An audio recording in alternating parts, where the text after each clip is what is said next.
There are two people that are called Adam, actually three. Atem Krim, Omer Rav Shimon Yochai.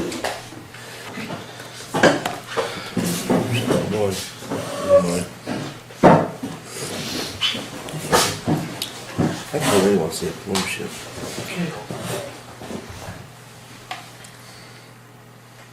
Just said there are three people called Adam. Two really, one really, and there are two wannabes. You know what a wannabe is? Jews are called Adam, Israel. Atem Krim Adam, Be'ein Umas Oilam Krim Adam. Omer Rav Shimon Yochai. That's a tremendous premius of what that means. You people are called Adam. Nobody else is called Adam. I mean, I'll just tell you briefly what Adam simply means. Somebody who can suck in the Bria. Somebody who actually has an input into the creation itself. That's an Adam. It's massive. But then there are two wannabes. It's called competition. Yishmael is Pera Adam. So he's always trying to be an Adam. His problem, he's a Pera. But his disguise is Adam, you see. So he's convinced mankind that he's really a man. But he's really a civilized animal. That's really what he's really an animal that wants to approach or appear as a civilized person, man. And the second one is Edom. Who's Edom? Esau. So he's also Edom, Adam, you see. So, but the problem is this, is that Yishmael is Pereh with Adam. Esau is an Adam with a Vav, because the Vav is the Satan. So that makes him Edom instead of Adam. What's the Vav Satan? What? How's the Vav the Satan? Well, it's a snake. Usually the Vav is a snake. Yeah, but I'm just saying, but you know, if you look at it graphically, it's a snake. Okay. It sounds like there's something to me. So really it's Adam, in the middle of that Adam is a snake. Because the essence of Esau is the Yitzhar. It's a Sarah Shal Esau is the Satan, you know. And they both want to be Edom or Adam. You see, they want to be Adam. But that's the tremendous rivalry. The Jew, Yishmael, and Edom. Those are the three and so on, you know. So Adam is nothing more than a disguise for Yishmael. Seems, you know?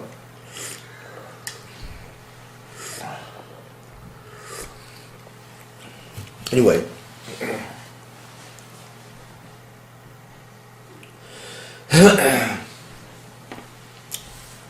Is that on? I feel funny saying a Purim shir on January 3rd. You know? Okay. What? Yeah.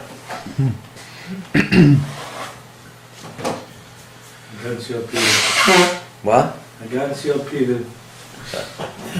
Okay, that's true.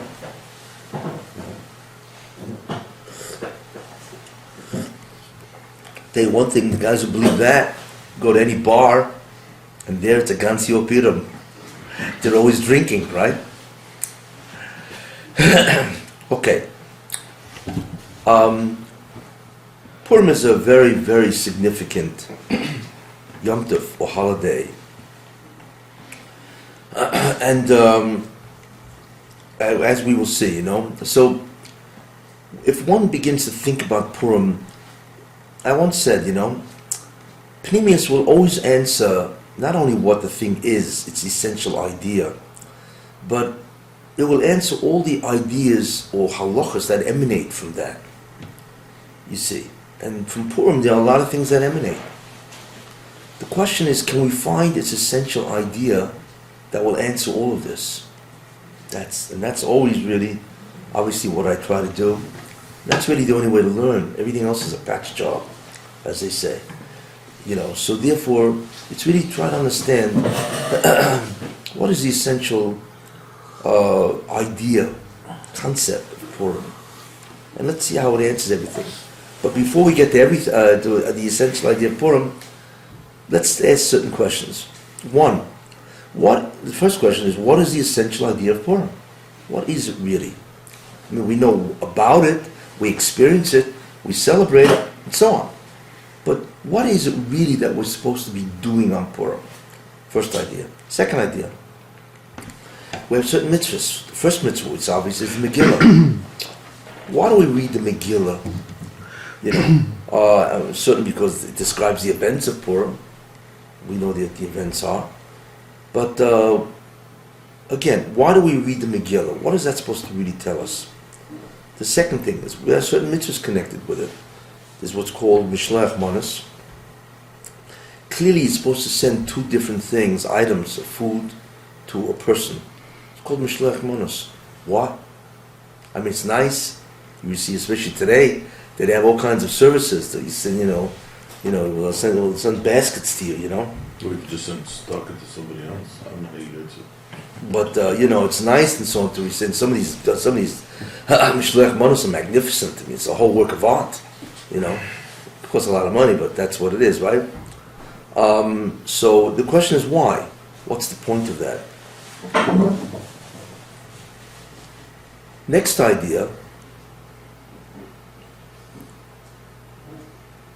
is Matanas Lev Yoinim.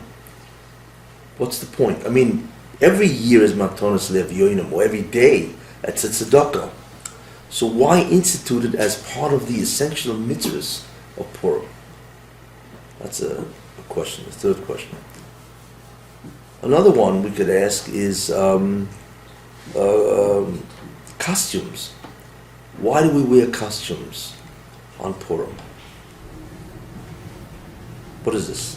I mean, Goyim have that holiday. What do they have? What do you call that? Halloween. Yeah, but that the What? source is something completely different. Yeah, I mean, obviously, but like, why all of a sudden do we wear costumes on Purim? What is that supposed to be all about? Then another question, I think it's number 6. Why do we have Adil Yoda? What do you mean, you're supposed to get drunk? Right? Until you don't, but there's not just getting drunk. There's a certain criteria for being drunk. You're not called drunk. Real drunk. Real drunk. No. You're not called being drunk until you cannot distinguish between Baruch Mordechai, blesses Mordechai, and Ora Haman, curses Haman. I think that requires a substantial amount of liquor to achieve that state. Anyway, I'm not malumid in these inyanim, but this is what the people tell me. You'd be getting a ticket before that, you're saying. What you say? You'd be getting a ticket for DWI before that.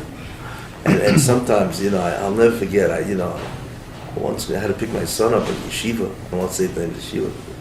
I walked into the Beis Medrash. It wasn't the Beis Medrash, it was the kitchen. Because the whole Baruch Hu Yeshiva were having a Suda, whatever they were having, I walked in, I couldn't, the place reeked with alcohol. You smelled alcohol, it was terrible. And everybody was flat on the floor. It was like I walked into a place, I don't know if it was a New Year's party. It was just incredible to watch. Everybody was drunk. Mom was drunk. And the place smelled of alcohol, which was terrible, It wasn't Purim? What? It wasn't Purim? It was Purim. No, it was Purim. I said, wow, I mean, AA should take a look at this. Alcoholics Anonymous should take a look at this, Anyway, so that's the question. Adil Yoda is number 6, Then you have other kind of questions, Why do we have to celebrate Purim? Because the Jews were saved. The Jews were saved many times. I mean, Jews have been saved every generation throughout history. So why don't Chazal make a Yom Tov every time we're saved? Or the reverse, why did they make Purim? Why this one as opposed to so many other times that the Jews were threatened? So that's a very important question. Also, what's interesting is you find that this was the last time that all the Jews were on one empire, really, on Achashverosh. Why is that true? Why is that necessary? Because after that they got dispersed. So what is that? What's the idea of that? And so on,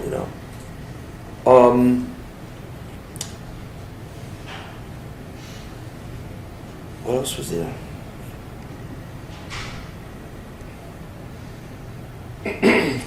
Anyway, so there's a lot of questions that really are really all part of Purim. So Also, isn't also, why is it Amalek Haman makes his appearance at Purim? It just so happens that he happened to be there. And of course, he was the major instigator. But why do we need an Amaleki in Purim? It just happens. Is that a historical fact? Or is there something about Purim that required the presence of an Amaleki?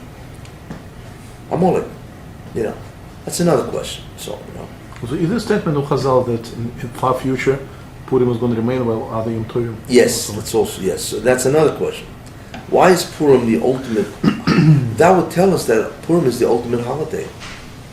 Because if Purim is going to remain in the Yemei Mashiach, and all the Yom Tovim, other Tovim will be bottled.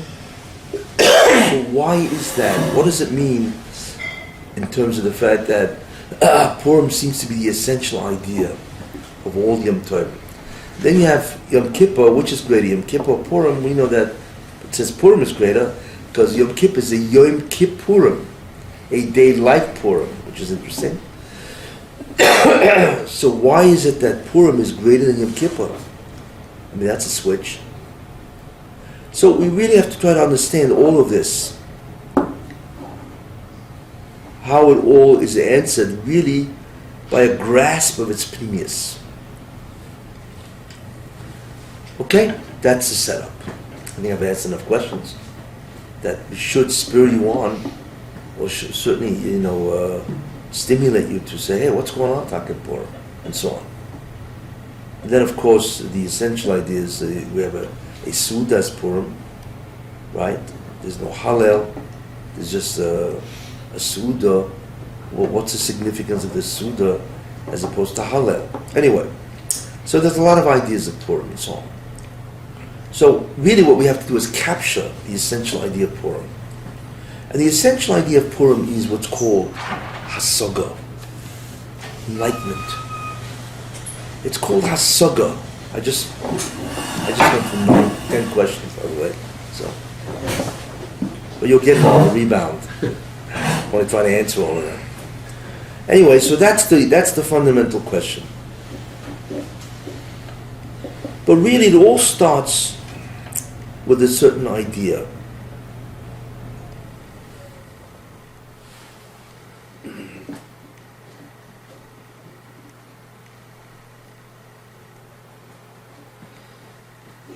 By Matan Torah, we know that the Jews were given the Torah, and they said Nasa v'nishma.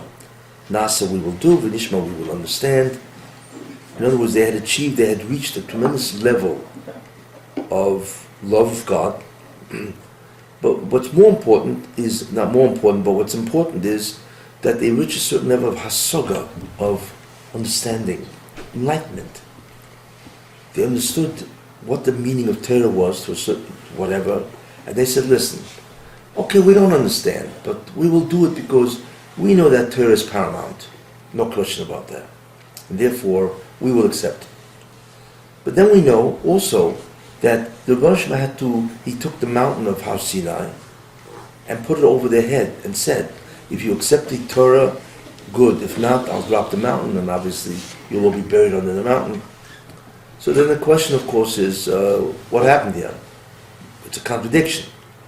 Anyway, there's a Tosfos that deals with this. There are different answers, and so on. You think about that. But Tosfos says that they accepted the written law, but they refused to accept the oral law. It means they accepted Torah Shebiksav, but they refused to accept Torah Sheba'al Peh.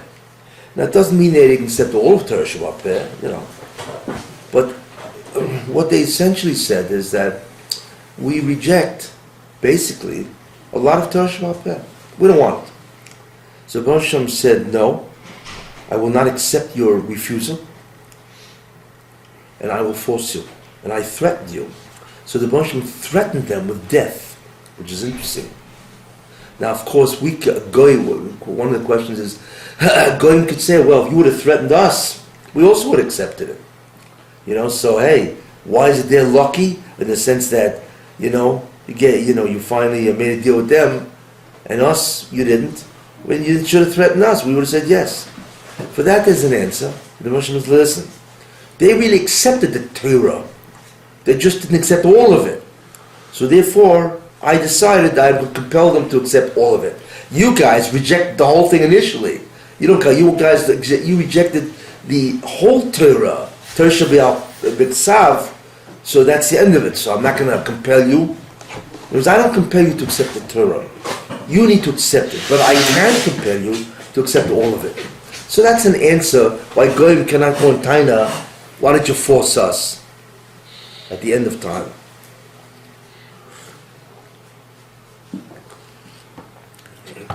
However, we need to think, why Taki did they not accept? What was their problem?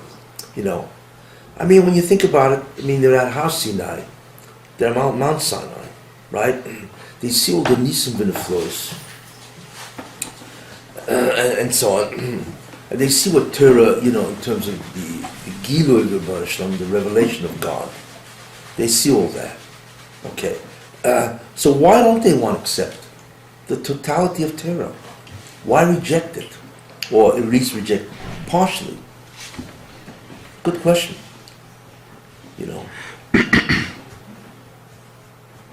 What I think the answer is the following. The Jews had a problem. What's the problem? They took a look at the Torah and said, wow, we live in Olam Hazeh. We live in a very physical, material world. Our task isn't to be physical or material. It is not to reinforce this.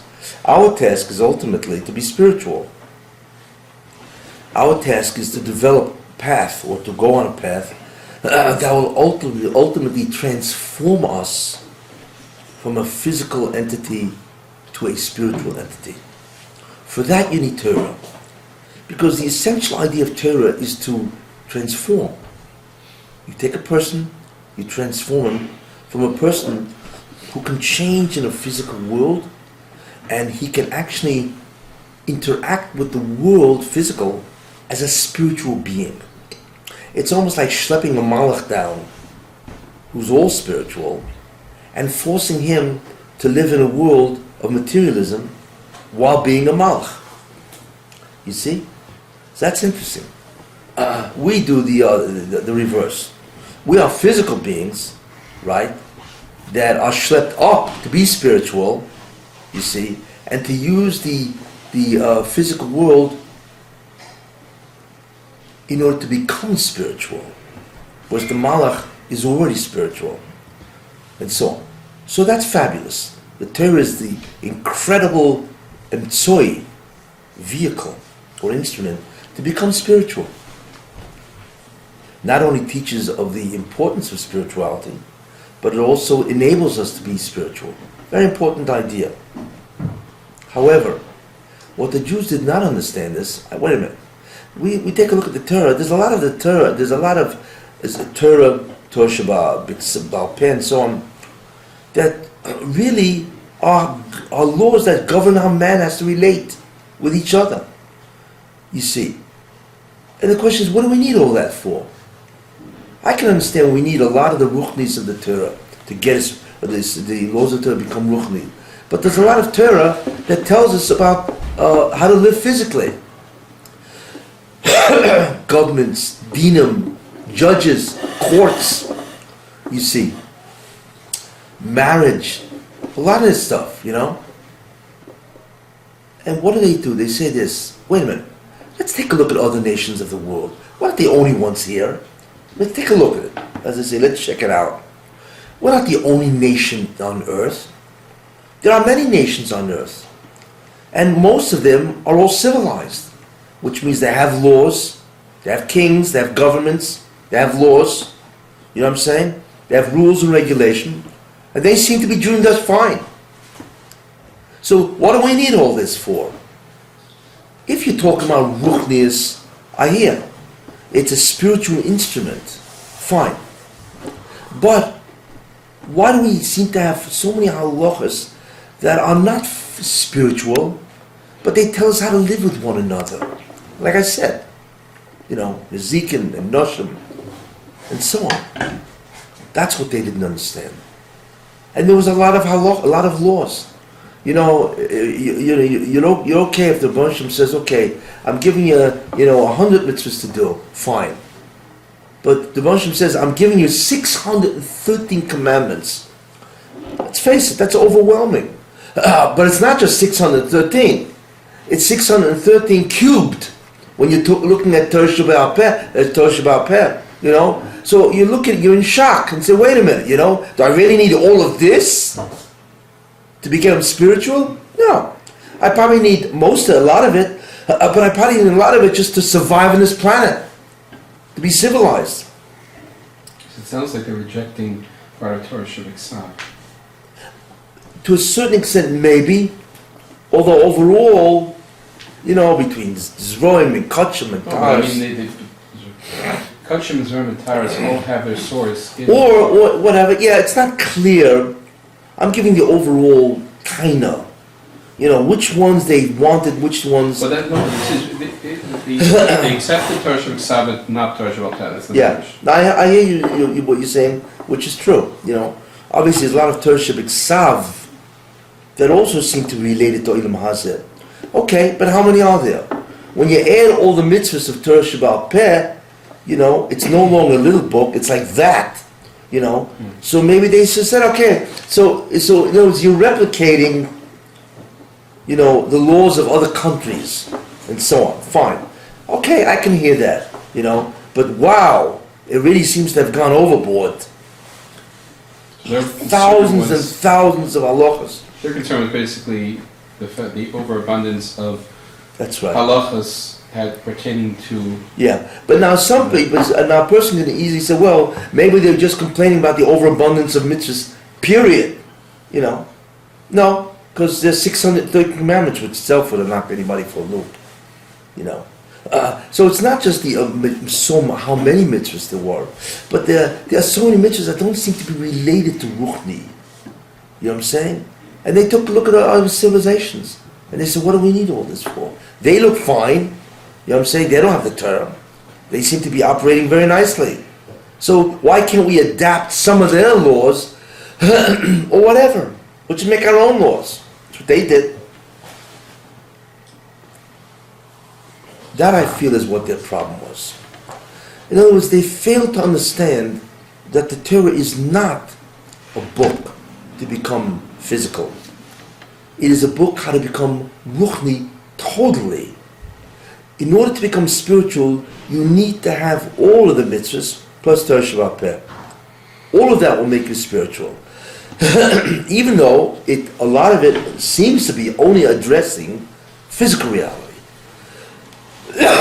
So what they did not understand is that the Torah is not only a document or a legal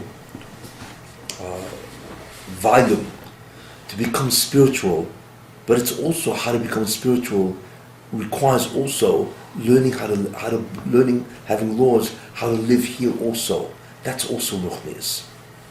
They were missing that hasoga. So they rejected it.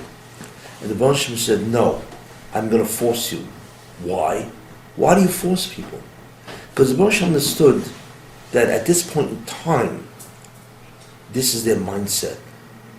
But like everything else, once they did not makabel Torah Shabbat Peh bi'ahavo, which is what they makabel Torah Shabbat, and they received it makabel it biyira, that was a tremendous pagam in the bria. It was a pagam. It was a defect that they created, and that would require a tikkun. It would require some type of a rectification at some point. So the Baruch Shem said, don't worry. There will be a time when I will show you, and you will then understand what the Torah is. So in a certain sense, actually, you really want to think about it, the Torah is not only a document totally how to get to Ruchnius. What the Baruch Shem is saying is that the Torah is the only way a man can live amongst man, or how you can have a civilization, even if that's all he wants. Interesting. Even if that's all you want, this is what the Torah is. Even if it doesn't live you to the Ruchnis, to go a spiritual dimension.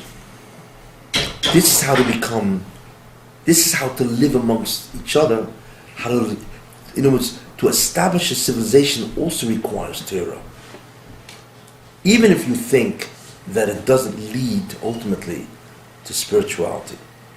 When was this? So what Hashem did was very interesting. He took a nation.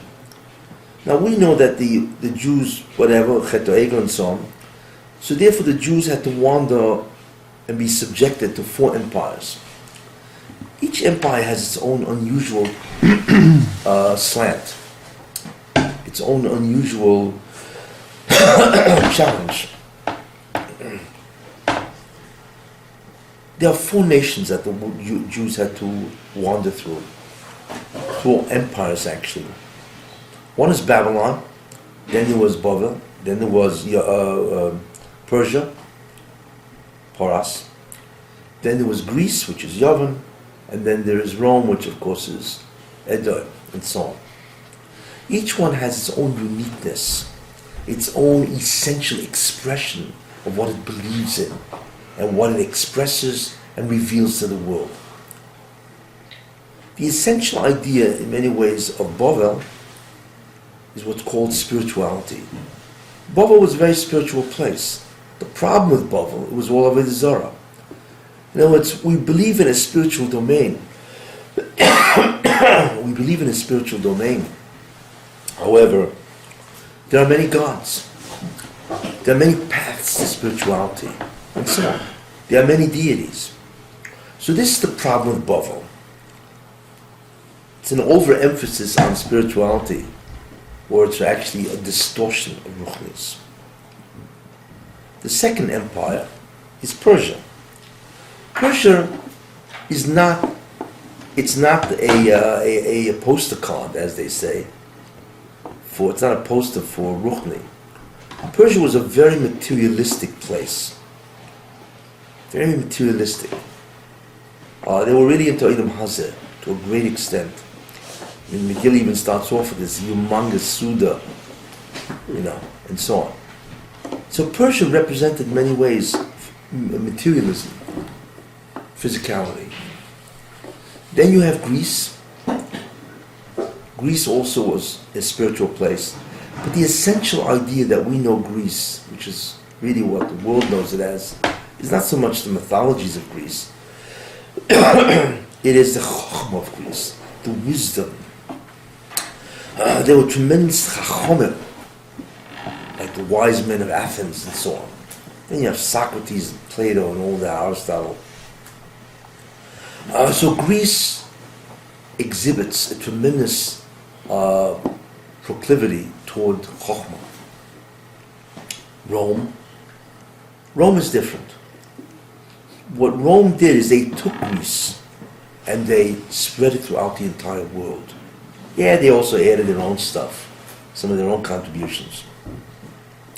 But really, Rome is Greece disseminated. That's really what Rome is, and so on.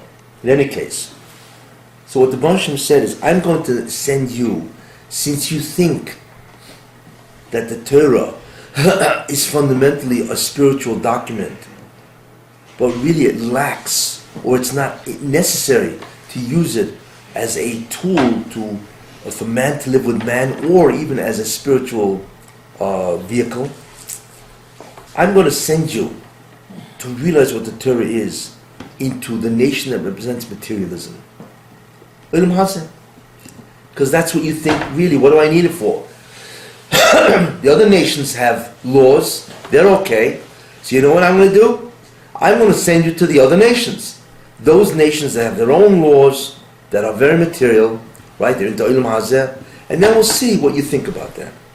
We'll see if you achieve the enlightenment of what the Torah really is. And that's what he did. So the Russian forced him, and that's it. The Russian waited 800 years until Persia. Why? Because in order to really be tested and realize the error of your ways, you need to be, number one, in Gos, amongst another nation. And until then, Babylon was the first exile. But Bavel, you cannot see the bankruptcy of a nation without Torah. That's really what Moses was going to show them. unless you live amongst them. Being an outsider doesn't give you the real view, because they're going to look at you as an enemy. So it's a distortion. You can't judge a civilization from the outside. You got to be in it. So you need to be in Golos. The second thing, okay, is not only being Golos, but you can't be avodim. You can't be slaves, because you can't judge them either. And in Bavel, they were slaves. They were avodim. So you need to be free men, you see. And not only that, you need to be in a civilization, right? That's really a civilization in the sense of how everybody lives together. So therefore the Moshe waited for Poras, for Persia. And it happened. What happened exactly?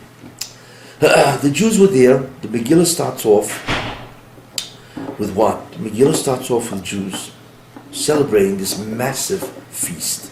That's incredible, you know. Because that's basically what Persia was all about in many ways. They start off with that. Why? Because the Megillah starts off with the story that the Jews were incredibly loyal to the state. Tachashverosh. They're loyal.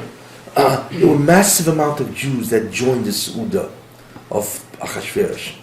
Okay, he was celebrating the fact that the Beis HaMikdash, according to the Chazal, was not going to be built. It was already 70 years. That's what he thought.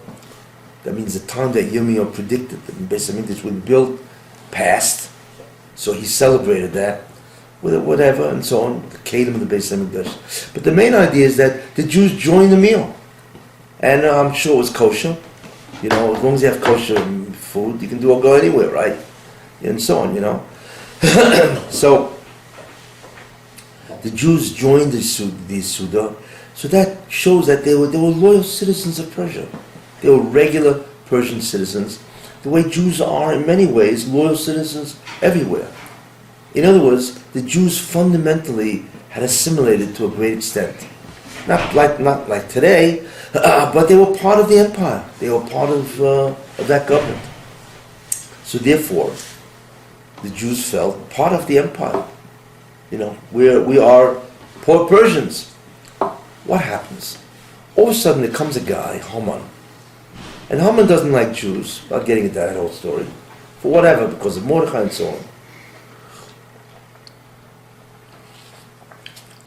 So Haman comes over to Achashverosh, makes a deal. He offers him a lot of money in order to have the right to destroy the Jews, to annihilate them. And Achashverosh, no problem. He gives him the ring, and all of a sudden Haman walks away with the ability to annihilate the Jews. And he actually sets a date, and so on. Mordechai heard about it, and he was shocked. The Jews were shocked. Why? You have to remember one thing. Imagine we live in America, you know, and we've been in America for hundreds of years. And we're loyal citizens. You know, we pay tax, right? We observe the laws, traffic laws, I hope, right? And all the other laws and so on. We're loyal citizens. We support the government. You know, we're in many ways, we donate to the charities. We're part of this. We are part of what's called the fabric of American civilization. And we contribute an enormous amount of things. The amount of things that the Jews have done for America is unbelievable. I mean, you know, Hollywood. I mean, where would America be without Hollywood, right? Anyway. Probably would have been a lot better off. But anyway, but there are so many things that the Jews have done for America. I mean, it's the Salk vaccine, you know, cured pure polio. There are hundreds and hundreds of things that the Jews have done for the entire world. What? Einstein. Yeah, well, yeah, Einstein, which and so, you know, Manhattan Project, and so, you know. So imagine all of a sudden one day, the president, together with the Congress, they decide that somebody offered them, the Treasury is going bankrupt, right? So somebody walked over and said, you know, I'm going to give you $1 trillion. Some other country, let's say. I want you to annihilate all the Jews in your country. It's not a big deal. There are only about 5 or 6 million Jews there anyway. It's not that much, you know. It'll take a little while, but it's not a big deal. I want you to mass your troops. I want you to go and kill all the Jews. And then the president and the Congress, they all sit together and say, you know, we need this money. we are going to suspend our laws. So all of a sudden some guy in the Congress says, what do you mean suspend the laws? What about the fact that the Jews have been loyal for hundreds of years? How do we do this to them? So we say, well, we don't really care. We need the money. Cash is king. We want to remain on the planet. We're going to kill the Jews. And all of a sudden it gets out. You know? What would the reaction of the Jews in America be? What would it be? Well, several reactions. But the first reaction is shock. What's shock? The shock is, how in the world can you do this? Where is your curse at Toiv for who we are and what our contribution to this country has been? Where's that curse at Toiv? Where is your gratitude or appreciation for what we've done for you? You guys are worse than animals. Even a dog appreciates what a master has done for it, and so on. And so not only do you not reward us for what we've done, right? Not only do you want to persecute us, but you want to kill us too? In other words, the ultimate shock would be what? One word: betrayal. That's what it is.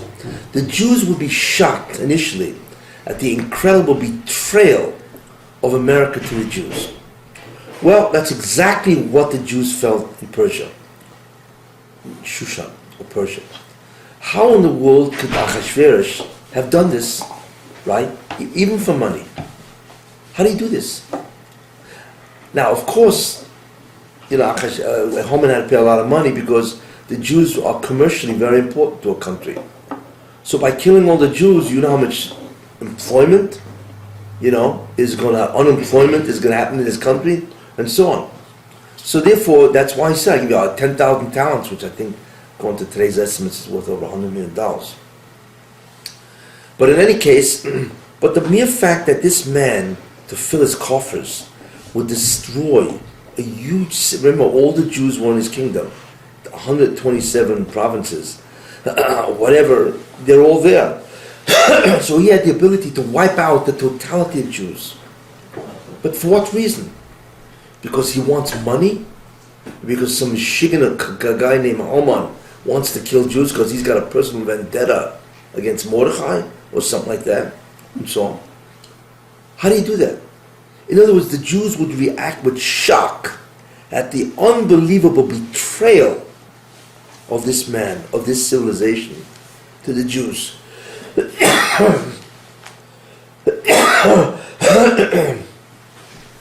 Then would come the fear. After the betrayal and the shock, then would become the fear. What do we do?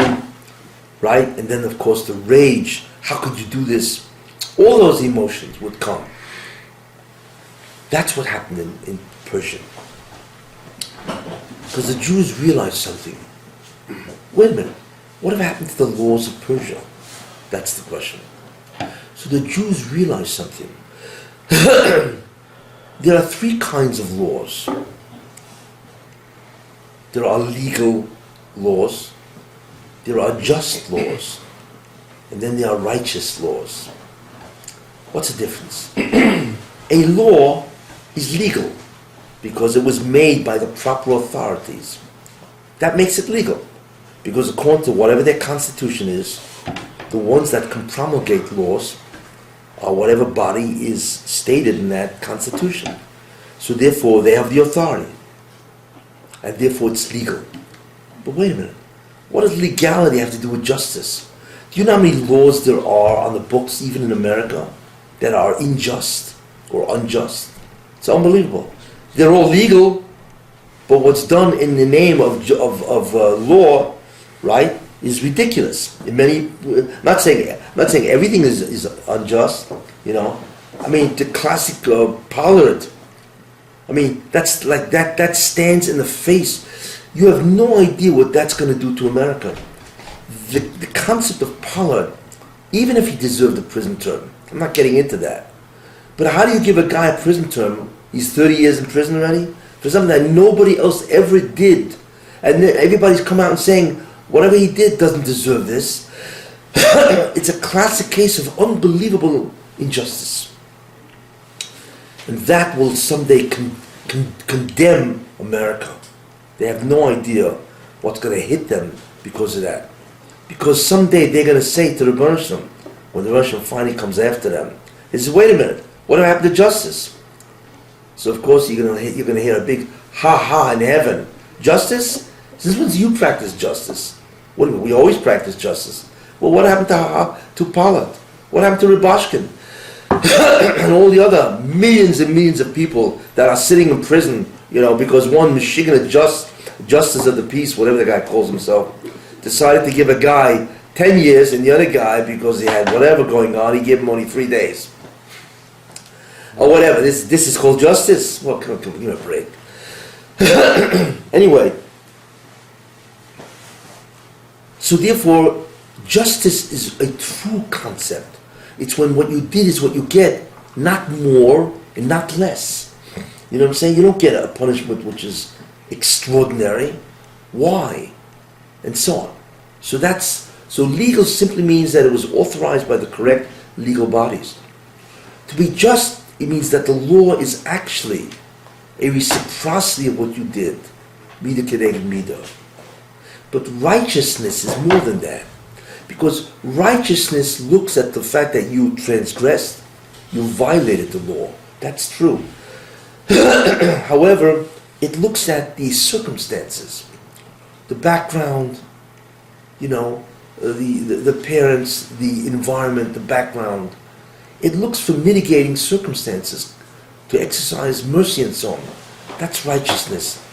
Although a person would look at tzedek mishpat as just, but there's an Indian of even greater, of somebody who's even looks beyond the circumstances and will act in that way also. Anyway, this is what there are 3 types. What the Jews realized in Purim is this: that the laws of most countries are not just legal, and therefore, when the need arises, then you could just bend them and get rid of them with the same legal process that you initiated them. Achashverosh creates the laws, because that's a king, right? But since he needs the cash, right, he legally can what? Can deny or cancel the laws, abrogate the laws. What's the problem here? Because what he did was legal. He didn't do an illegal thing, you see, which is incredible. So they realized that the laws of a country are legal. What does it have to do with justice? Forget about righteousness.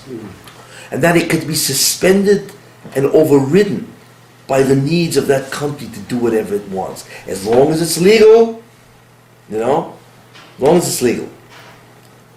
That's what they realized. So it's not just a betrayal. There was a tremendous hasaga, enlightenment, what the laws of a country are. Let's take a look at it.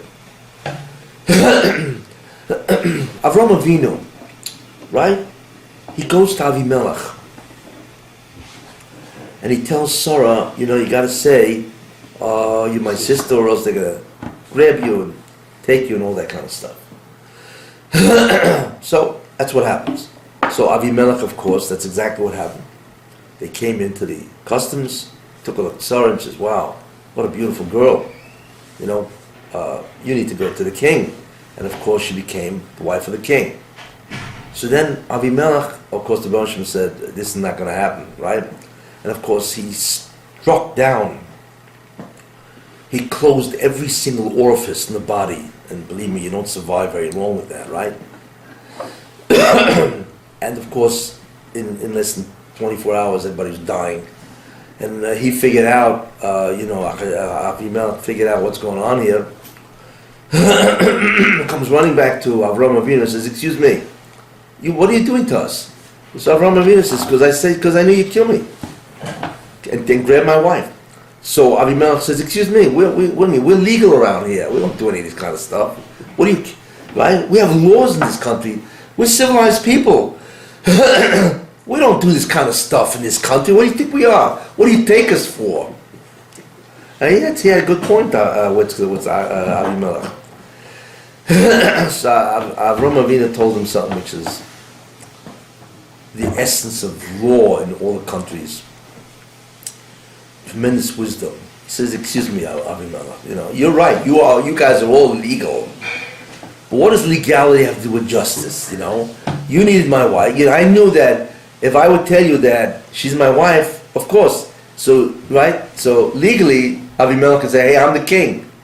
If I want something, Melech Peretz Ged V'Hoilech, I take it. You're in my way? Guess what? In less than 15 minutes, you're out of my way. Because I'm the king, and whatever I say is legal. And that's it. So, Avram Avinu said to him, I want to tell you something. I looked at this country and I said, it's an incredibly profound idea.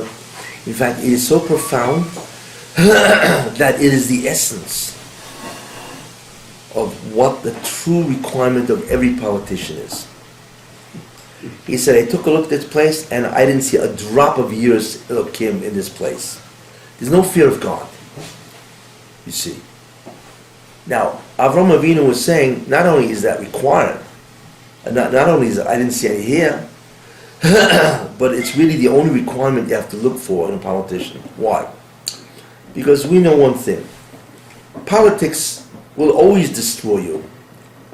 It's impossible not to be destroyed. Yeah, you all start off as idealists, but by the time you get into the politics, as they say, power is an aphrodisiac. Once you have the power to do whatever you want, and you can control everybody else's purse strings, which is what they do all the time, you don't want to let it go. It's just too good to let go. So they want somebody, I forgot who asked who, but somebody once asked, I think it was the LBJ, I think it was him, I'm not sure. What was the first thing you thought about when you became president of the United States? You took the oath, you went home, and you sat down. Now you're president. What was the first thing you thought about? So he answered, the first thing I thought about is how will I preserve my presidency? What do I have to do to make sure I'm here for years? That's what he did. Which means, how many people do I have to bribe and all this kind of stuff to make sure that they're going to vote for me? Therefore, because everybody wants to maintain his power and his covet, his honor and all that, he will become corrupted, which means that he will not do for what he was elected. He will not represent his constituent. He will represent self-interest, and that's the end of the politician. All politicians fail. Some little, some big, but they all fail. So if that's the case, then it doesn't make any sense to have what's called, which is true, representational government. The only real democracy that ever happened was Greece, because everybody voted in Athens. You had to pass a bill, so let's assume there were 10,000 people lived in Athens. They all got together, believe it or not, and everybody voted. That's a true democracy. That is direct representation. We don't have that, right? We can't send 300 million people to sit in the Congress, right? So what we do is we choose a guy, and he represents us. But as they say in Yiddish, they don't represent us. They really represent themselves, but they are in the guise of representing us. Why? Because if you ask yourself, all the laws that they do has nothing to do with the people or the constituents. It's whatever they think is right. What do you mean? Who asks you what you think? You're not here to represent yourself. I'm not interested in your personal opinion. You need to represent us. You should have asked us what we think, and then you'll represent us in Congress and vote the way we want. But meanwhile, they got 500 guys, or how many guys has got the whole Congress? 520 guys. Whatever it is, they were all voting the way, what? 435. No, it's 525, I think, because then the Senate. Oh, it's the Senate, yeah. 535. It's 535? There are 535 guys that represent themselves. America is not a democracy, it's an oligarchy. It is a rule by a group, not by the people. Don't even think it's the rule by the people. It is a rule by the group. The biggest try is Obamacare. What? The biggest proof is Obamacare. Yeah. Well, that's why Obama laughs at the whole country, Well, Obama doesn't even believe it's a democracy. As far as he's concerned, it's a monarchy. Yeah. It's the end of it. Yeah. That's why in many ways direct democracy or indirect democracy by representation is absurd. There is no such thing, and there never will be. Okay, you could say, okay, what else can we do? Fine. But there is something we can do. But the problem is the politicians know that everybody's so busy making a living that they can't check what these guys are doing, in their offices, conniving and scheming how they can preserve their power, right? By corrupting what the people want and so on. Anyway, I'll avoid what I say isn't true, but it's always true. Therefore, every politician is doomed to corrupt. It's doomed. It's like you could actually say a nevuah. I prophesy that every politician in the United States and every politician in the world will be corrupt. Now, I don't even have to be a Navi. Believe me, it's an emes, and so on. The question not is if you are corrupt. The question is how much are you corrupted? That's the only question. And with the Israeli government, whatever nevuah I just said is Teras Moshe. It's not even the nevuah of Yirmiyahu, which was an inferior nevuah prophecy to Moshe. It's as good as and as valid as the prophecy of Moshe Rabbeinu. That's the Israeli government. They're not even embarrassed to show them all the deals, what they go on. But anyway, therefore Avraham Avinu is saying to Avimelech, you don't understand something. There's no Yiras Shamayim here. There's no Yiras Elokim. Therefore, all the laws you made are only legal. Why? Because why are there laws? There are laws so society can survive. Without laws, society can't survive. Then it's every man for himself. If every man for himself, then it's over. It's called chaos. You know what I'm saying? So the only way to have a civilization or society is called laws. But the laws are there basically, they're legal aid, and they're basically there to make sure that a society can exist. That has nothing to do with justice. Justice is a higher order. In other words, the purpose of laws in society is survival and to flourish. It has nothing to do with emes, which is justice. Very important idea. So the question then is, and therefore, if it's legal and it's only there for survival, well, the king realized that without Avram's wife, I can't survive. So therefore, of course, I'll abrogate the law. That's what Avram. So Avram Avinu said, if there is no Yiras Elokim, it's over with. But at the same time, he told them, then how do you overcome this? The only trait a politician really has to have, really, is he has to fear God. Because if he fears God, then there'll be an accountability. Because he's going to stand in front of the Rebbeinu Shalom. And the Rebbeinu Shalom says, I understand you. I allowed you to get voted. It's not you. And you would represent a country and try to help the country, the people of the country, live in a successful way. Can you tell me why you were taking all this money for yourself? Why you were making all backroom deals with everybody else? Why everything you did? Why you took bribes left and right? Why you took bribes from special interests? All the time. And not only that, the proof is that you got a job with the special interest group after you got it, you weren't even voted in. That's how makatov they are to you, and so on. Can you tell me why you did that? And the guy's going to go, bup, bup, bup, bup, bup, bup, right? He's going to go like that. And the Rosh said, okay, I hear what you got to say. It was very eloquently said. Haul him off to Gehenna. What is this called? This is called an accountability. It's called accountability. That's what it is. But without Yiras Elokim, there's no accountability, is there? You see, without the recognition that God is and that He's coming after you. He's going to ask you, excuse me, what are you doing? And that there are consequences to your actions. That's the only way to feel in some way that a person may not get corrupted. Even then it's no raya. But at least there's some type of what's called an obstacle to being corrupted. Therefore, why is that? Because you don't have to know much. All these guys getting voted, the new congressmen and all that, they don't know anything. What do they know? They know nothing. They don't even know how Congress works. They have to go to a whole session to figure out what is going on here. And you think that they're knowledgeable to make laws? These guys are Amaratsim, most of these guys. And the answer is, you don't have to know anything more, because all these guys have advisors. Your king doesn't know everything. Congressman doesn't know everything. He hardly knows anything, in fact. And the same thing with the president. A president has to have a Tresech HaYosha, and he has to be motivated to help the people. But most of all, he has to fear God. That's what he has to fear. Because don't be corrupt. You see, that's what Avraham Avinu said.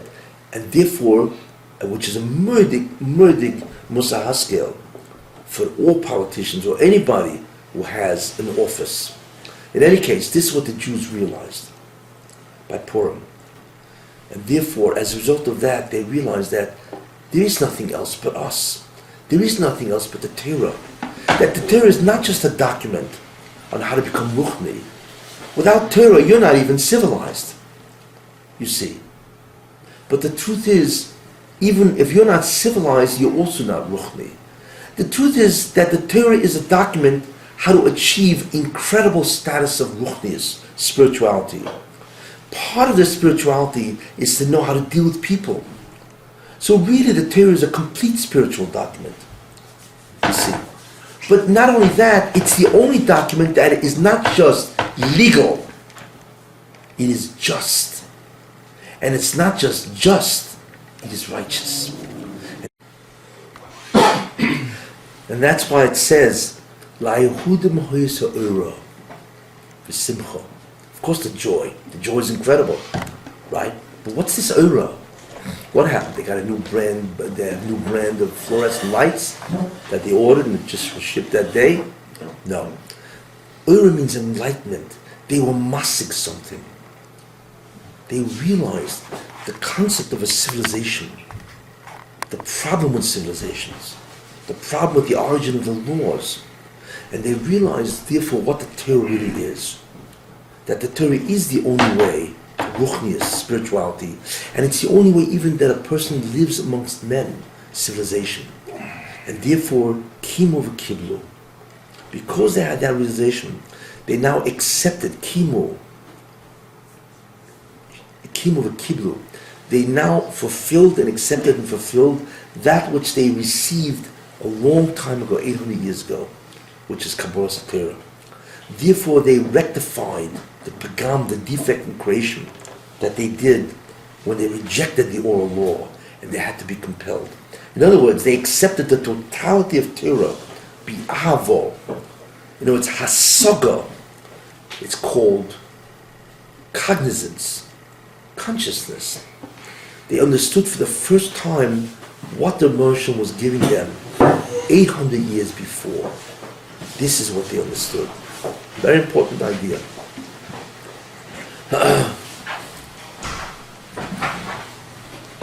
That itself answers a lot of questions. But there's a second theme to Purim. What the Moshe decided, secondarily, fine. But he decided that he's going to save them in order to come to that realization. He's going to save them how? He's going to save them not directly or openly. He's going to save them indirectly through what looks like coincidence. Why? Because the Russian, once they already went into Golus, even though they got out of Golus with Ezra and so on, however, the Russian knew that there's only a matter of time until they go back into Golus again. And not only that, therefore, he's not going to, because of that, he's going to merachek himself, he's going to distance himself from them. And that enables Golus to occur. So therefore, if that's the question, then they're going to be worried. If we're in Golus amongst the Goyim, then it's over with. Then you are no longer in charge of our fate. You see, what happens now? So the Rosh Hashanah had to tell him. And that's why we'll see what happened in Purim.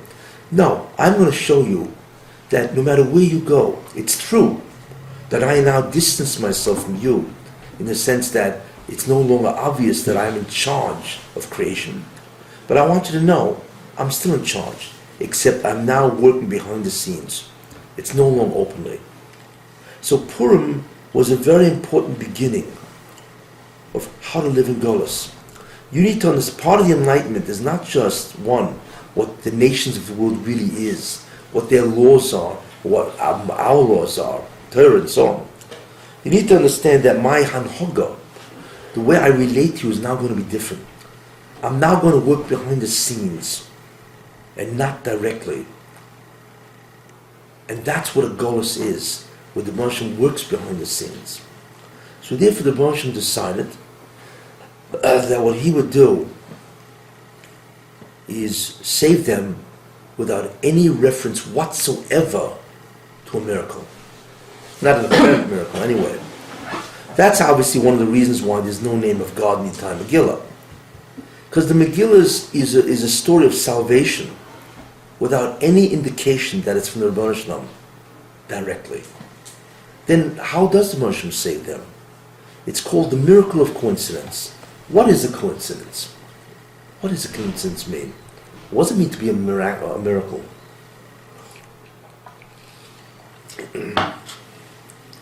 Imagine a guy is in America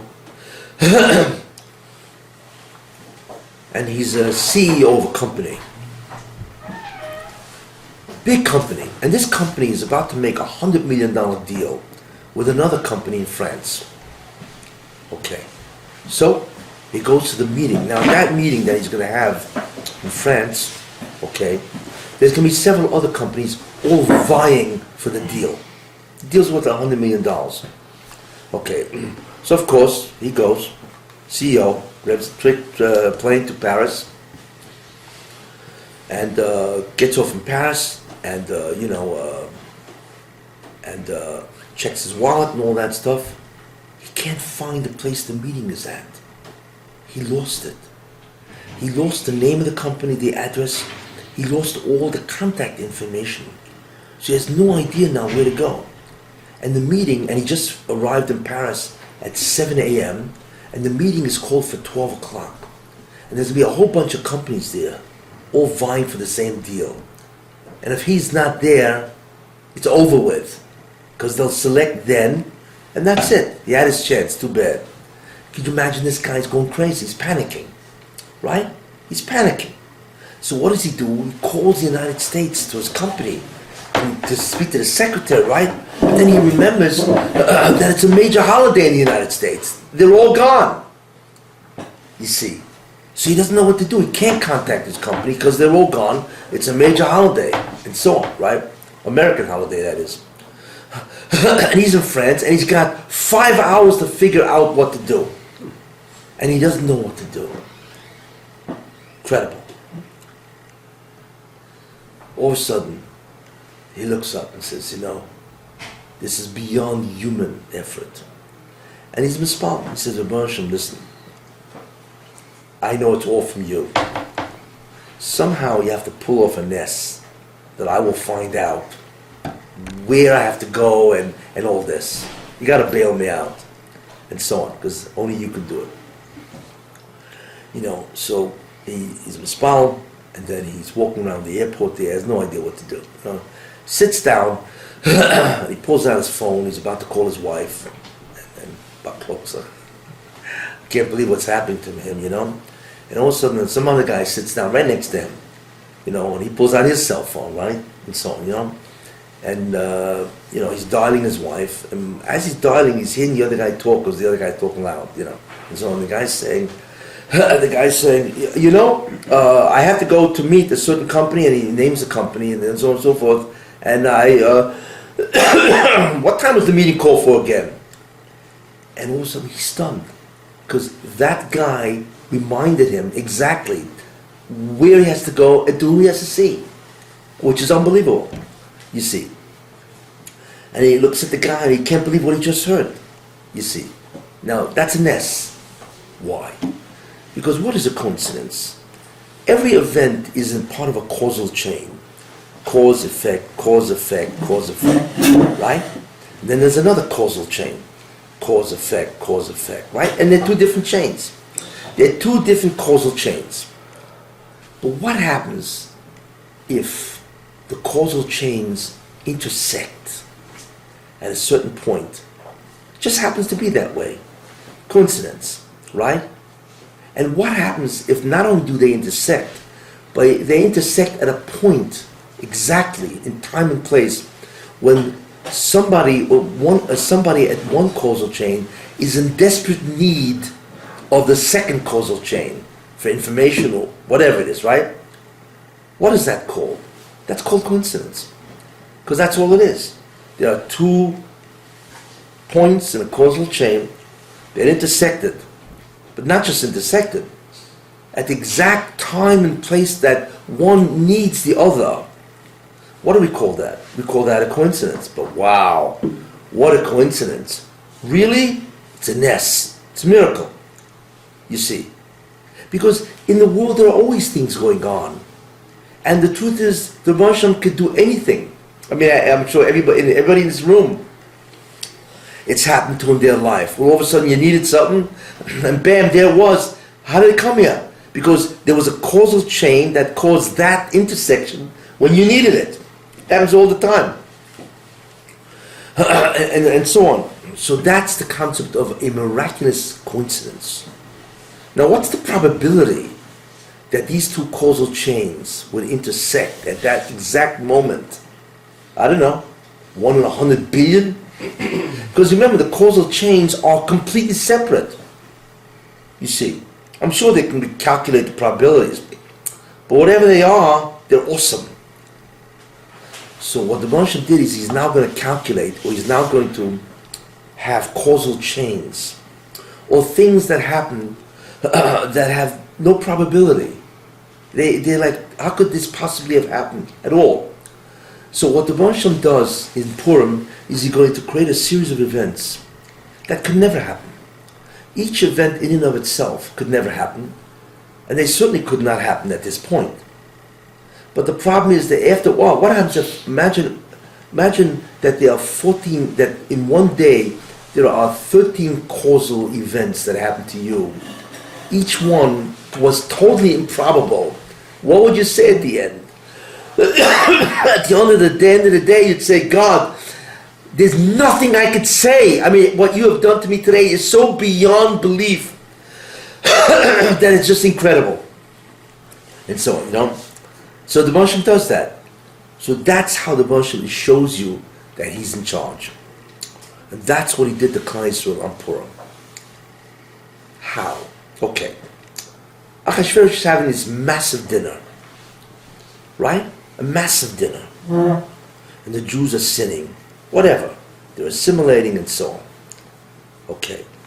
At that immediate point, the Jews are Chayav Misa. That's what the Torah says, the Gemara says. The Chayav Misa, for whatever reason. Assimilation, it's a bizoin of Torah, it's a bizoin of the Klal Mikdash. Whatever's going on, it's massive. Chil Hashem. And the Bershom says that Klal Yisrael is Chayav Misa. Well, the Bershom doesn't want to kill the Jews, but what he does have to show them, you have made a mistake, and that will be your kapara. So what does he do? So he starts the improbability of coincidence and events at that dinner. Okay, what's the first thing? Achashverosh gets drunk. Fine. So because he's drunk, he now demands that his wife should go highly unsneistic, to say the least, immodest, and now appear before the entire audience, which is beautiful. Okay, now, first of all, Vashti. Achashverosh is a king. He's not a president. He's a king. What does that mean?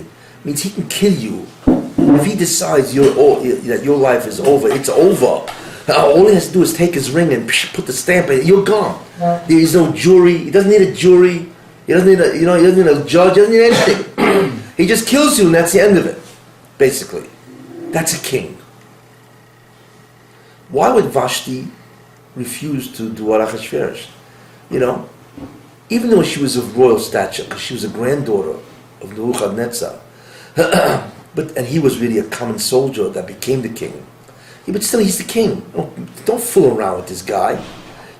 Kings have killed their wives for far less. In fact, he ultimately did kill her. Kings are very funny people. They'll kill you at the drop of a hat. There are kings that have killed their entire family because they're paranoid. just to make sure that nobody else is going to overthrow them. You don't anger a king, not with a man with that kind of power, and not with a man who's like a Achashverosh, and so on. Therefore, why did Vashti refuse? I don't care who she is, but right now he's the king. So that's highly improbable. Most queens don't do that. They don't do this kind of stuff. They don't refuse the order of the king because the consequences are terrible. Not only that, she refused publicly. You know, if he would have said, I want you to meet me, you know, in my bedroom or whatever, and she said, jump in the lake, okay, it's between him and her. So they'll go to a royal marriage council or whatever and so on, you know. She told him to jump in the lake in front of the entire kingdom because everybody knew it. So she's out of her mind. So that's a second event that's impossible. It's like, you know, I mean, this woman must have a death wish. There's no other reason how anybody could be doing this. Okay, then number 3. How in the world could a king make that kind of request? You know, how does a king make a request that his wife has to appear really highly immodest, really totally undressed, in front of a whole public? What kind of bizoin is that to the Malchus? I mean, is he out of his mind? I don't care if he's drunk, but even drunk people don't do that. Because that's what he is. He's an absolute lowlife, behemoth that became king. Fine. So that's the third impossible event. The kings don't do that. Let's face it. Number 4. He killed her. How could you kill Vashti? Because his whole legitimacy to the throne was her. She was the granddaughter of Nebuchadnezzar. You're a zero. You're a common soldier that made it because of political machinations and all that. So how do you kill the only legal claim to the throne? So that's number 4. But he killed her. Okay, Nebuch, he's now an Almoin. He now needs another wife. So, what do kings do when they need a wife? Right? They marry other women. But they don't just take somebody from the street. They usually marry daughters of other kings, and that's how they ally their thrones. Right? Right? How in the world does he decide to marry a commoner? It's incredible. I mean, it's an interesting idea, but what does this do for your kingdom? So that's number 5. Marry a commoner. Number 6. Who wins the contest? So he has a beauty contest. You know? Come on. You want a commoner? Okay, get some yichus. You know? You throw a beauty contest? This is probably the origin of Miss America. You know? You have a beauty contest? How in the world can that determine? What is that supposed to say? But I told you that Persia was a land of materialism. So therefore, of course. So that itself. When was the last time you heard any king of any country throwing a beauty contest? Number 7. Esther won. You know what it is? You know how many people she had to rival, compete against to win that contest? And not only that, the Gemara says she had a green complexion. And she was an old woman. You know what I'm saying? How in the world did she beat out all the women in Persia? And believe me, he had a lot of people coming in and out. That's a nes nigla that she won. I don't care if she had a great personality. You know? Beauty contests are not for personalities. They are for beauty. So he violated his own contest rules by choosing a woman, right?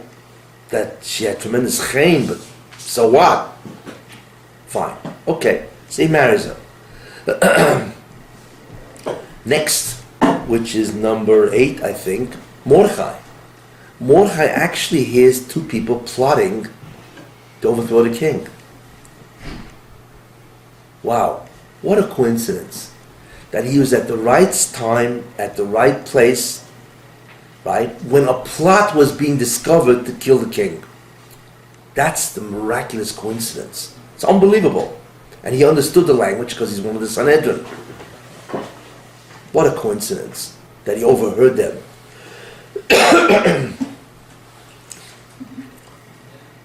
Number 9. Of course, they've checked out. and they found it was true, and they killed those two guys. So what did the king do? Nothing. I don't understand something. God, some guy just walks in and saves your life. You do nothing? Does this make sense? You mean everybody forgot about Mordechai? Excuse me, he didn't give you an anisette to take for your headache, so you forget about the guy. He just saved your unworthy life, right? He saved your life. So how do you not reward the guy? And everybody forgot about Mordechai. It's astounding when you think about that. You know what I'm saying? People get rewarded for this. Money, property, royalty, they become sir, whatever these guys, you know. But you completely forget, and not just Achashverosh forgot, everybody forgot. But they didn't forget to write it in the book. As long as it's written in the book, everything is fine. Next. Okay. So all of a sudden the king can't sleep. That happens, right? So the king wakes up, right? What do people do who wake up in the middle of the night? Do they usually read very abstract, intense legal tomes or the history of civilizations? Is this what the usual reading material is? Maybe it is, I don't know. For a guy to go back to sleep, maybe it's the best thing for a guy to go back to sleep, basically. Why would a guy pick this? This kind of reading material, in the middle of the night. Then of course they open up the book and voila, as they say in French, there it is, right? It's actually turned, and let me tell you something, Persia was an ongoing empire, there's a lot of books. So he picked the right book and he opened up the right page. That defies probability. There is no probability for that. Out of the thousands of pages of Persian chronology, he picked the exact page that said Mordechai saved the life of the king. Come on. No such thing. Impossible. Yet it happened. Okay. So what happens? So he's there, Achashverosh, he read, and he asks him, what happened to this guy? I don't know, we didn't give a thing. So he's got to think about what to do. What do I do? Okay, first of all, it's moidig embarrassing for him. I mean, he was mavuyish. You know what it is? People find out that if you do anything for the king, he won't do anything for you. And that removes the incentive. Where's your loyalty? Where's your curse at toiv? The truth is very embarrassing to the king for that to happen. So he was very embarrassed. So he had to do something. So therefore he bent over backwards. You know what I'm saying? You saved my life. I got to give you something that nobody ever had. But he's got to think about something, right? So we figure like this: if the guy woke up in the middle of the night, you know what I'm saying, right? So it's the middle of the night, 3 a.m., right? Who's knocking on his door? Hold on. What are you doing knocking at the guy's door at 3 a.m.? Your mind? I mean, I know you and the king think you're buddy-buddy, but 3 a.m., excuse me, there's also decency involved, and so on. And Haman's knocking on the door at 3 a.m. It's unbelievable. So they let him in, and of course the king sees, my advisor, my grand vizier, he's going to give me the fabulous ideas, right? He says, now Haman, was a shoyte gama. Why? Actually, he's really a bright guy. But it's a nest that Haman said this. Is he out of his mind? Let me show you something.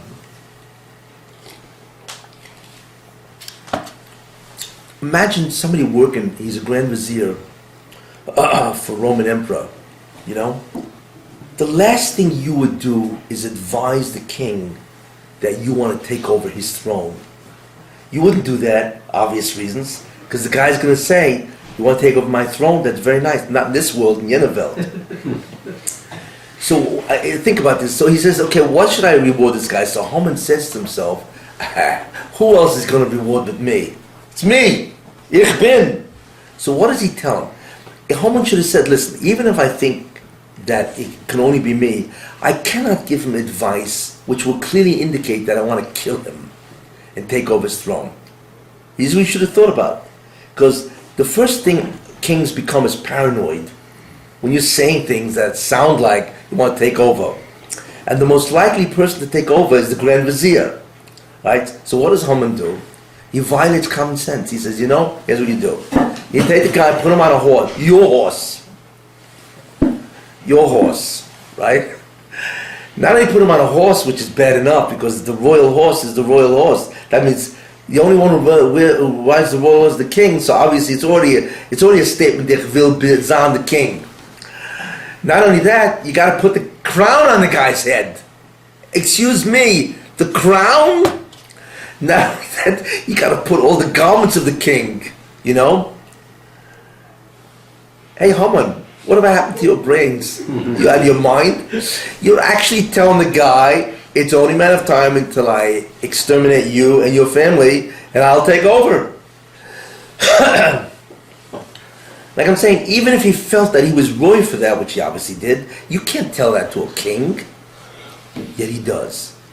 Now, it's astounding. We know because the Moshe takes away Chokhmah. It doesn't make a difference who you are. You could be 180 IQ, but if Moshe takes it away, you're like, 48. And that's the end of it. That's a nes nigro, that an advisor would give that type of advice to a king. Any case, he gave it. Amazing. Then what happens? So, of course, Achashverosh says, okay, Maher, quick, go and do it. And of course, Haman is stunned because it's not him, it's his mama's arch enemy and so on. Fine. And then, but something is going to, satisfy a little. Huh? His enemy that started the whole thing. Yeah. So, of course, but okay, it's not so schlecht. Why? It's not so bad. Why?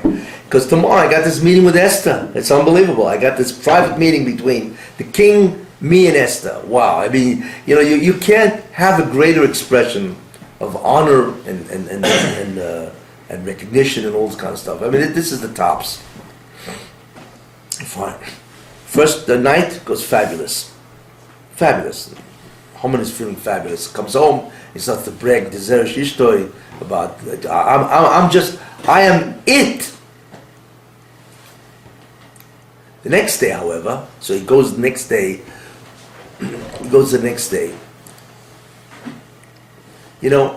what's the point of having a 2-day Suda, right? Because when Haman walked away from that first day, right, if you thought he was a megalomaniac before that day, you had to see him the next day. What happens is they believe their own copy. You don't believe their own copy means that after a while they actually believe that they are God and that nothing can ever go wrong. They are invincible. You cannot touch them. Many presidents feel that, by the way, and that's how they get discovered and so on. It's called they believe their own copy and so on. So the next day he comes to the Suda and he believes already he's like incredible, right? Wasn't he downgraded? He got garbage dumped on him. Yeah, oh fine, okay, so he overcame that. He saw a therapist that night. He had a session. That night, and he cured him. Gave him some what do you call it? Anthrax. No, he gave him Prozac, and he was okay the next day. Took away his depression. Anyway, and then all of a sudden, Esther comes out and starts saying that Haman of Russia, right? And of course he's drunk, he's a little tipsy. But it wasn't only that, All of a sudden he throws himself over Esther. Now, are you out of your mind? How do you do something like that? I mean, and the king, it's not like the king was on vacation. The king he walked out because he was fuming. The last thing you want to do is do something, kind of an act, where you actually, not only are you accused in violations and so on, but you actually want to do something that violates the king. So Achashverosh walks in, and there's Haman on top of his wife, the queen. I mean, if anything would have gotten him wild, that would have done that. So it's true he was drunk, but you should have been careful. You stay away from Esther. Obviously he approached Esther when he fell on her, whatever, and so on, but he didn't take precautions that this is not what you have to do. You have to be very careful. And then, of course, the last thing is where, Charvoina comes in and says, oh, by the way, he's got a tree hanging there, which itself condemned him. You take a look at all these probabilities, the coincidences, the probabilities. I want to tell you something. Even a bookie in Las Vegas would never have bet on this. the story of Purim is so improbable to have happened. The truth is, it could never have happened. And that's what Klal Yisrael realized. It did happen. Because the Baruch Hashem can do whatever he wants, and that he is doing whatever he wants. That's what it's all about. So therefore, the essential idea of Purim is the hasaga of what the world is, what their legal systems are. The concept of legal, just and righteous. The concept of what the Torah is righteousness. It's not based on civilization. The concept that the Torah is ruchni, is a document of spirituality, includes how to live even amongst civilization, and so on. So that's the first hasaga.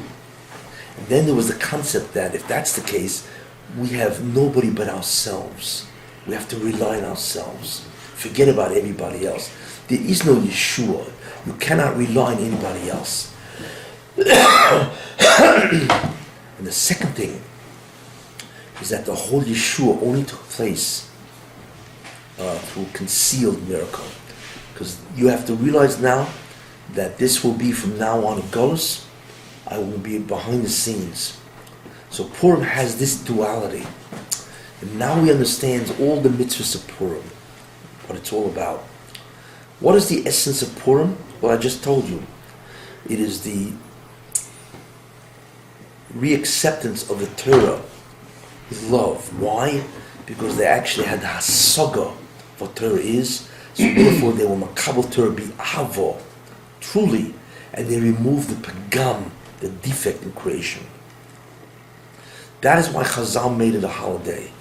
Because since there was a new tikkun in the Bria, that has to be celebrated. Any other occasion where the Jews were saved, fine. But this was more than just a salvation.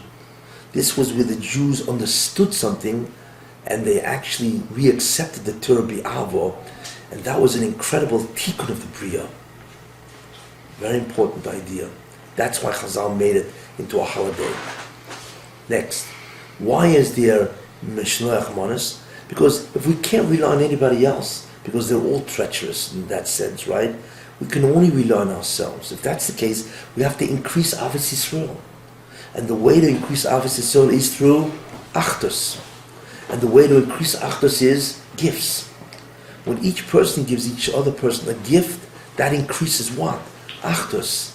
That increases Avo. Because we can only rely on ourselves. We can't rely on anybody else. The same thing Matanos Evyonim. Same idea. That we are the only ones that can help out other Jews. Forget about thinking that anybody else could do it. Because ultimately, they all turn against the Jews. I mean, just take a look at the anti-Semitism today. No matter what Israel does, it's always condemned. It's always condemned. Because that's what Goyim do to Jews.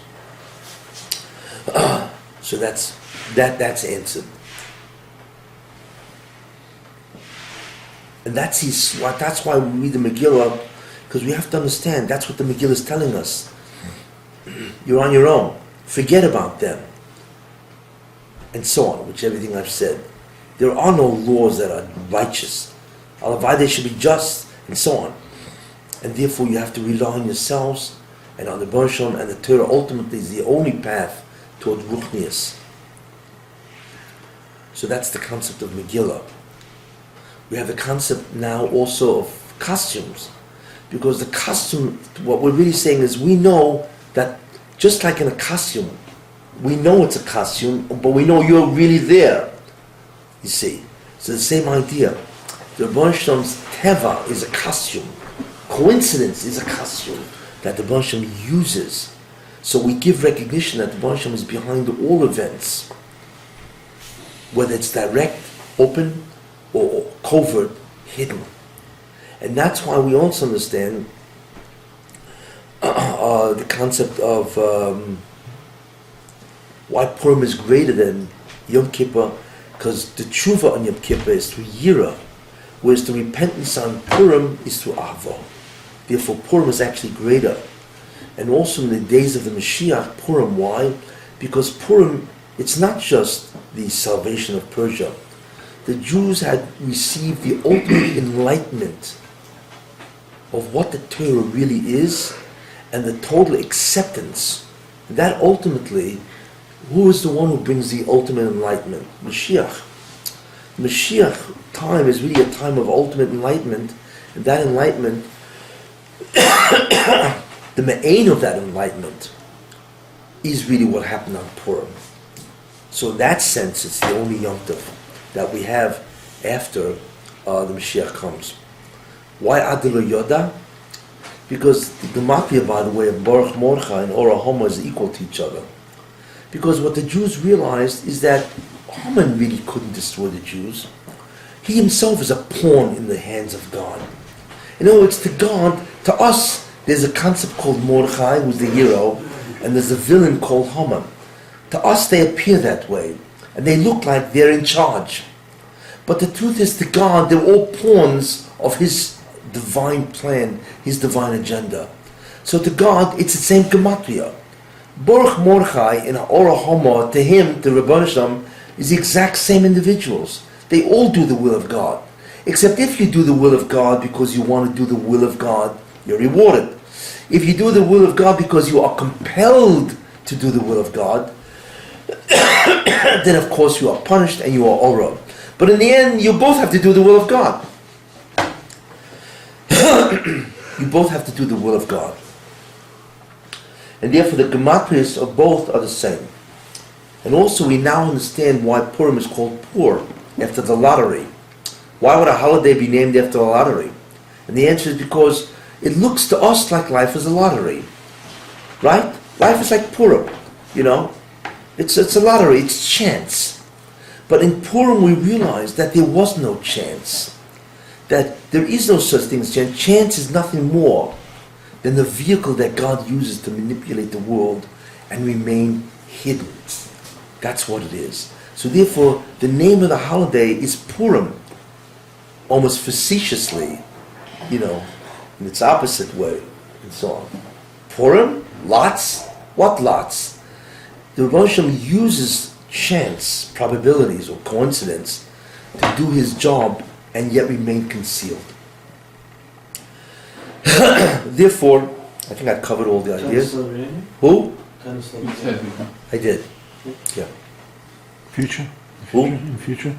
What future? Purim is going to remain. Yeah, I said that, yeah. Because the enlightenment of Purim is the enlightenment of Mashiach. That the Torah is a totality to Ruchni. And that's what they realized. Suda? What? Halal and Suda. Well, the idea of Halal and Suda, because the Hatzolah came to the Neshama, because the Greeks didn't want to kill the Guf, they didn't want to kill the people, they just wanted to convert, to what? To their type of religion and so on. So what would have been killed was what? Was the Neshama. So therefore the Neshama has to give praise, and the way it gives praise is by Halal, right? But by Purim, the Jews would have been killed. The physical body, right? So how do we give praise physically? By dedicating a physical thing to the Rebbeinu Shalom. In other words, there are two different things that were saved. Chanukah was the neshama, because had we done what the Greeks did, we would not get Olam Haba. So therefore, the neshama has to give praise to God for Hallel that it was saved and is in Olam Haba, right? And in Purim, the annihilation, of course, would have been like physical, and the way we commemorate a physical survival is with a Seudah, is with a meal which we dedicate to the Ruchni that the Rosh saved us, and so on. And so on. In any case, and why, one more, why is it Amalek? Because you'll find that Amalek always enters when the Mashiach could come. Purim was a messianic holiday. In fact, Mordechai really was Mashiach ben Yosef, without being crowned the Mashiach. The Hasaga, the tshuva of Purim, was so great that the Mashiach should have come. In fact, the Mashiach did come. Who was that? Ezra. It says that the Rosh Ezra was so great that the Torah could have been given to Ezra had it not been given to Moshe. Guess what? That's exactly what would have happened. Had all the Jews come back with Ezra, then he would have been Mashiach ben Yosef. And he would have revealed the Torah, which would have been the Orishan. That's exactly what would have happened. But because most of the Jews stayed behind in Bavel, therefore Ezra, the attempt of Ezra to bring the Messianic era failed. You see. But Purim was so great in its tshuva, and its Kabbalah, and its enlightenment, that it should have been Yemei Mashiach, in that sense. I skip any other question? Yeah, I got them all. In any case, therefore we now understand what the essence of Purim is, which is very important, and how it really answers everything. Why it's so great, what the main ideas are, in terms of what the nations are, what the Torah is, how God conducts the world, and so on. And these are the hasogas that really have to remain with us. And all the mitzvahs of Purim are really the outcome or the outgrowth of the hasogas or the event of Purim itself, and so on. I say this, I might as well tell you this, but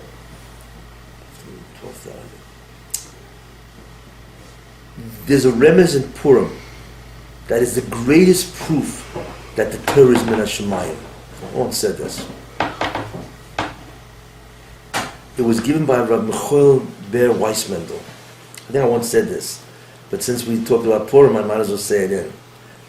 Somebody once came to a Rav Weiss Mendel. He wrote an article on this, and so Rav Weiss Mendel said to him that there are 12,000, I think it's 100, let's say 90, I'm probably off, let's say 12,190 letters in the Megillah. Okay. So what Rav Weiss Mendel said is interesting. If you look in the beginning of Bereshis, now remember, Purim happened 800 years after Matan Torah. Let's first get that straight, right? Purim is a future event that involved an entire story. Not only that, people, events, everything. Okay. If you start from the beginning of Bereshis and you look at the first appearance of the word Aleph, Bereshis, third letter, yes? And you count the amount of letters in the Megillah, let's assume it's 12,190. Go Aleph, and then you count that amount of letters in the Torah, yes? You will come to a Samach. If you count from that Samach, another 12,190, you will come to a Tov. And if you count another 12,190, you will come to a Reish. What does that spell? Esther. That is beyond comprehension. Why? How would the Torah know, unless it was divine, that there would be 12,190 letters? First thing. Not only that, how would it know that there's such a person as Esther? Right? It's impossible. Because it would have to be familiar with the Megillah story to know how many letters there would be, that the heroine would be Esther. Anyway, that blows your mind. It's beyond belief. Okay? So then he asked the guy, he said, maybe you could tell me, Mordechai, what about Mordechai? Where is he marumas? So he said, I don't know. Michael Ber Weiss Mendel said, I don't know. He's a tremendous head. He's the one who started the whole concept of codes. Amazing. We'll come back next year, we'll see. Guy came back next year, and he said, well, you found it? He says, I found it. There's a posik in Tetzaveh, which is the parsha we always read by Purim. And it says, more dror. It says there, it talks about the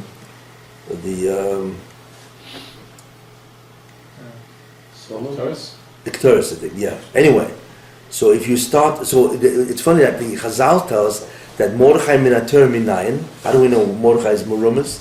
In that pasuk, more dror, Mordechai, whatever. So he went to that pasuk, and he said, okay, if you count from that pasuk, Mem, 12,190 letters, you will hit a Reish. Again, a Dalet. then a Chof, and then a Yud, with the same count. It spells out Mordechai. That's impossible. That means in the very pasuk that Chazal said is the remez for Mordechai, it tak is the remez for Mordechai. But how could the Torah possibly know that there would be a Megillah, an event, that it would have, there would be a document written that would have 12,190 letters, and the guy's name is Mordechai? It's impossible. And we found that that's a remez for Mordechai and for Esther. To me, in my humble opinion, that is the greatest proof for the divine origin of the Torah. There is no probability that could predict this. And if there is, it's probably 1 to 1 quintillion, the probability, just beyond belief and so on. Anyway, just to end with a story, so this guy he had a guest over his house. That was before computers. Yeah, this was before computers. This was the 40s or 50s, probably in the 50s, right? Yeah, today they have the skip codes, just press the button, So he told us, this guy who wrote the article said that when he said he had a woman who was a guest for Shabbos, who was a mathematics major, computers, probabilities. So he told her this, and she wasn't from.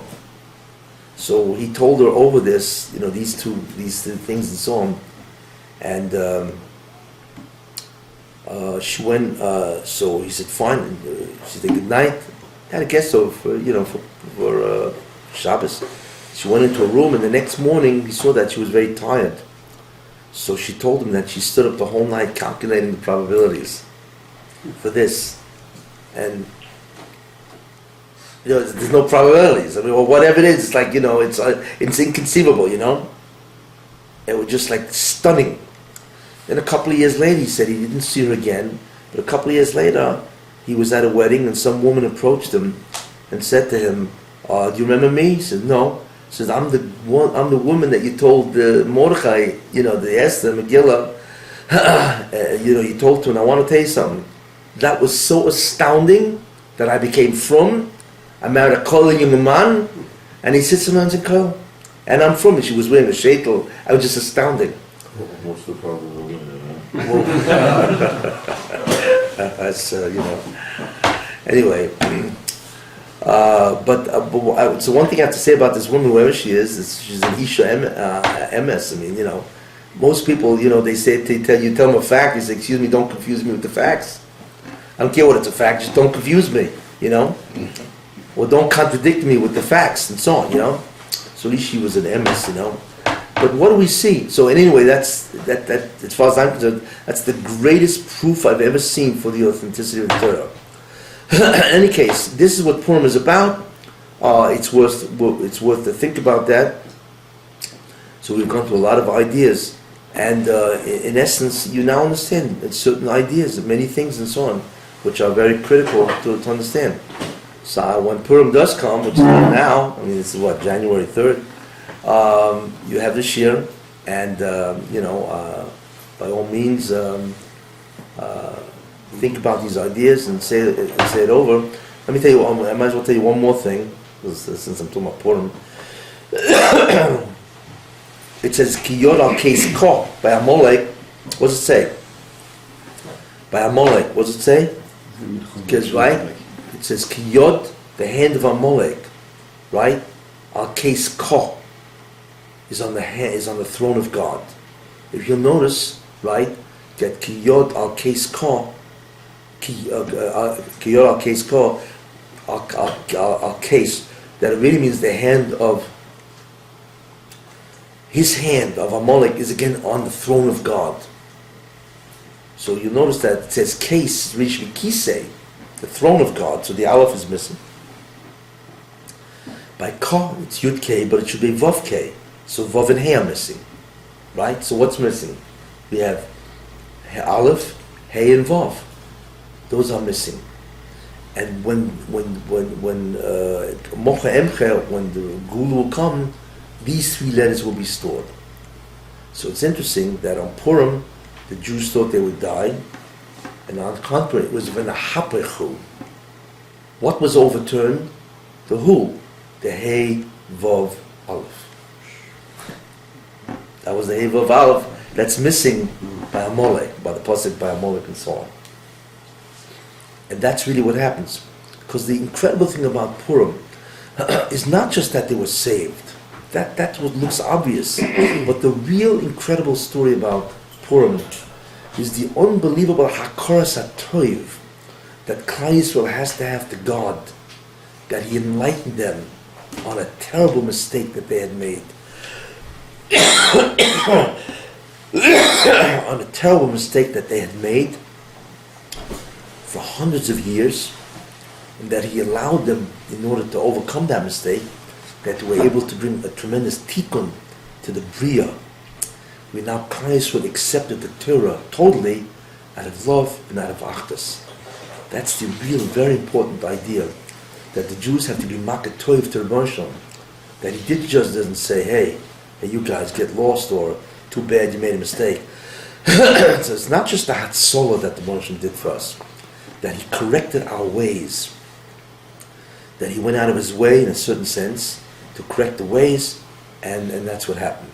And I forgot one more. Why is it all the Jews had to be in Achashverosh? Because all the Jews had to be threatened, because all the Jews had to be enlightened. And therefore, it remained that they all had to be under His kingdom, and once they had that asaga, then the Jews now spread out all over the world. Okay, so I've tried to answer all the questions, basically, with one theme, what the real story of Purim is. Listen, when Purim comes, enjoy Purim. You think of me?